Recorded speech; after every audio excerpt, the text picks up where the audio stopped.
আপনাদের যখন কথা দিয়েছিলাম কথাটা তো রাখতেই হবে। এর শর্ট ভিডিওটা কিন্তু আমি আগেই আপনাদের সাথে শেয়ার করেছি, তাই ভাবলাম এর টিউটোরিয়ালটাও একটু আপনাদের সাথে শেয়ার করা যাক।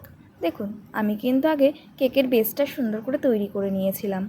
এখন আমি গোল্ডেন বলগুলো আর এখানে দেখতে পাচ্ছেন হ্যাপি বার্থডে ট্যাগ ও বাটারফ্লাইগুলো সুন্দর করে অ্যাটাচড করে নিচ্ছি। আর এই স্টিকারগুলো কিন্তু আমি নিজেই তৈরি করে নিয়েছিলাম। হ্যাঁ, এই কাস্টমার যে স্টিকারগুলো থাকে আমি কিন্তু নিজেই দোকান থেকে কাস্টমাইজ করে তৈরি করে নিয়ে আসি।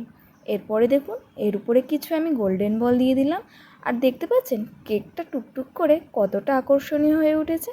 এরপরে আমার লোগোটা এখানে সুন্দর করে বসিয়ে দিয়ে আজকের কেকের ডিজাইনটা কিন্তু সম্পূর্ণ করে নিলাম। আমার কাছে কিন্তু ডিজাইনটা করতে করতে দারুণ লেগেছে।